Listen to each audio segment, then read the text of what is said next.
Let's do number challenge. నా number వచ్చేసి ఇది. నా నెంబర్ వచ్చేసి ఇది. ఓకే, నీ నెంబర్ 50 కన్నా తక్కువ? అవును. ఓకే. నీ నెంబర్ 10 కన్నా తక్కువ? కాదు. నీ నెంబర్ 40 కన్నా ఎక్కువ? కాదు. ఓకే.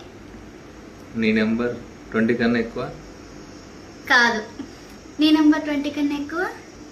అవును. అవును. 25? నీ నెంబర్ 20 కన్నా తక్కువ? అవును. నీ నెంబర్ 30 కన్నా ఎక్కువ? కాదు. నీ నెంబర్ 15 కన్నా ఎక్కువ? ఎక్కువ. ఓకే, నువ్వు అడగకూడదు. నీ నెంబర్ 18? కాదు. ఓకే. అడుగు. నీ నెంబర్ 18? అవును. నేను అనుకున్నా ఫస్ట్. నీ నెంబర్ అని చెప్పు. 24.